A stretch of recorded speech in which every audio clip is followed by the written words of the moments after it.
My name is Jeanette Lancial. I was born in Litchfield, Ohio, December 17, 1912. I lived in my grandfather Hollowell's farmhouse. I have one brother, with 3 sisters. I am the middle child. For Jeanette Lancial, 92 years have flown by. Her life has been marked with accomplishments and life-changing events. Jeanette describes her early years. When I was growing up, we had no electricity at first. Then we had gas lights. We had no running water. We did have a telephone. When we went to the bathroom, we had to go out to the outhouse outdoors. Saturday night when we took a bath, we had a big laundry tub in the middle of the floor. Mother would heat the water on the cook stove, and we had to get in the bath in the wash tub. So naturally, we only took a bath once a week. On Saturday night, there was nothing to do, no shows.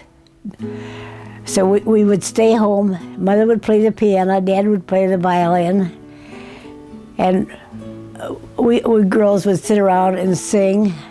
Mother would usually make popcorn or fudge for snacks.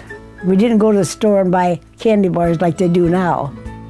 As a young girl, she went to school in a one-room schoolhouse.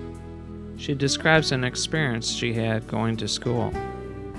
I went to school in a school wagon drawn by horses.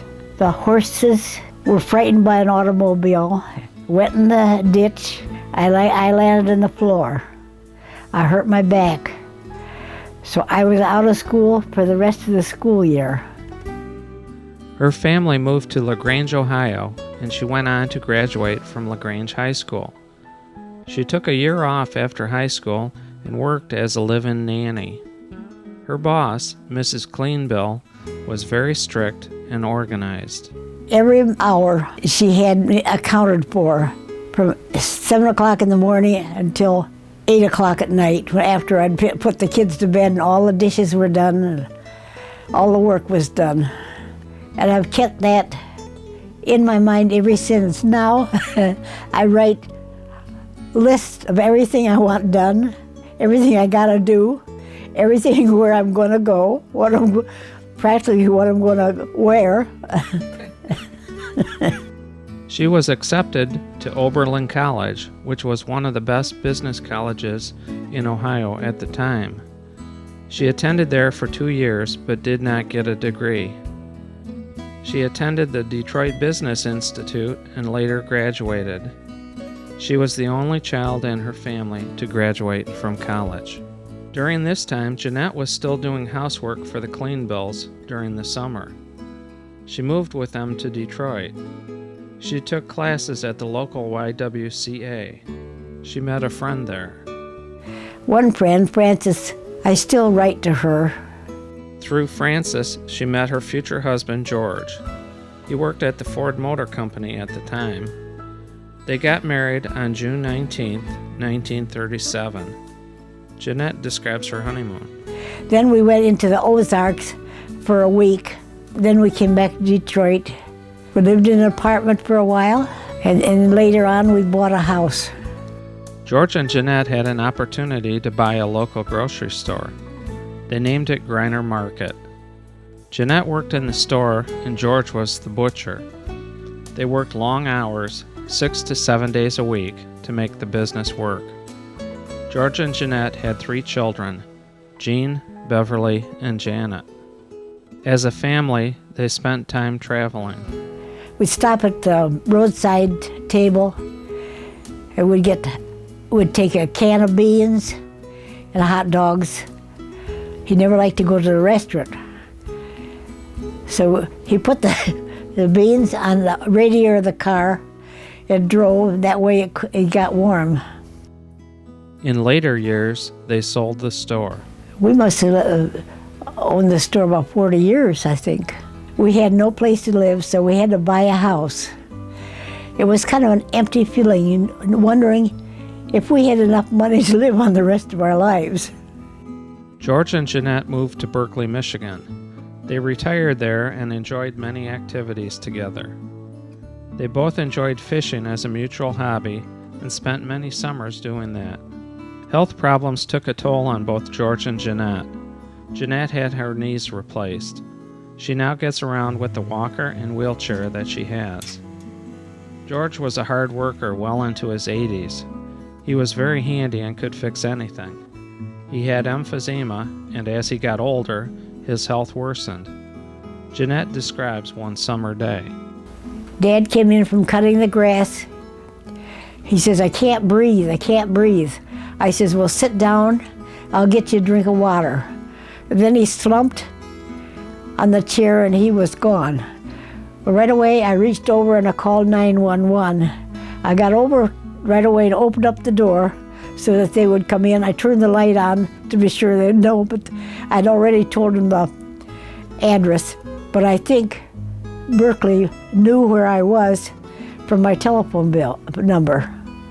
George survived his cardiac arrest and lived 5 years beyond that.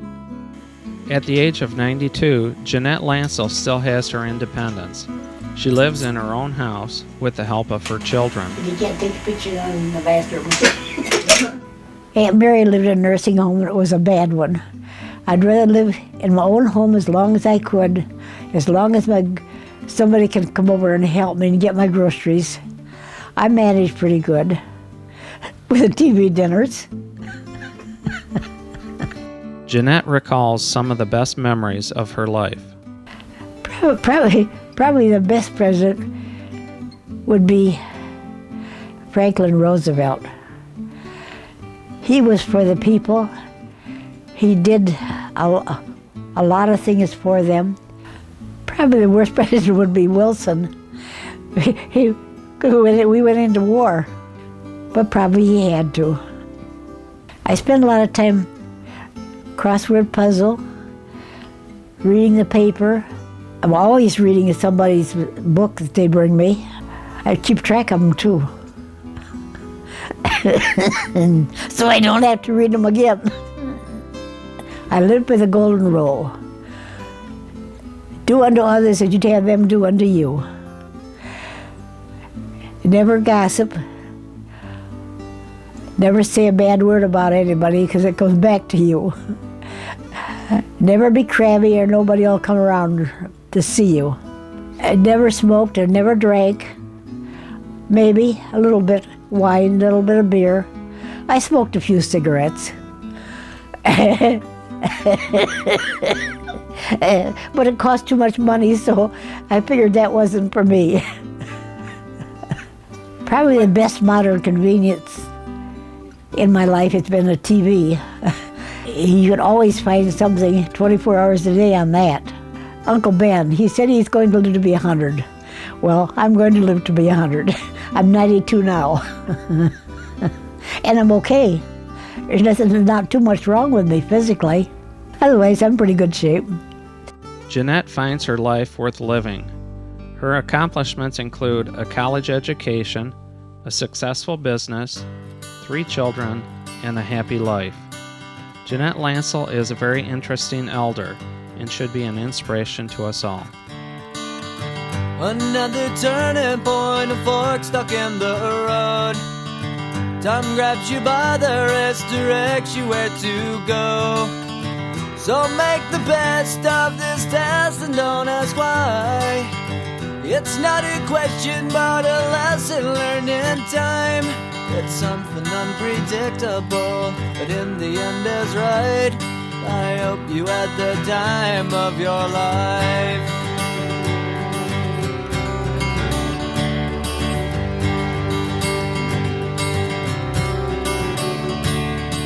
So take the photographs and still frames in your mind, hanging on a shelf in good health and good time. Tattoos and memories and dead skin on trial. For what it's worth, it was worth all the while. It's something unpredictable, but in the end is right. I hope you had the time of your life.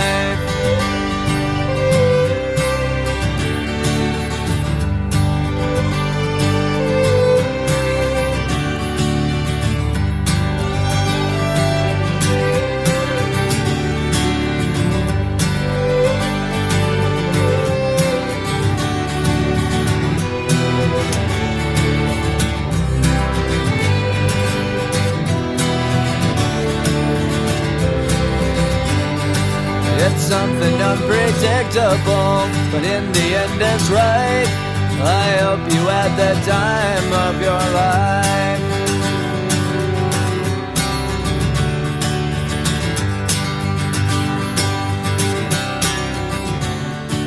It's something unpredictable, but in the end is right.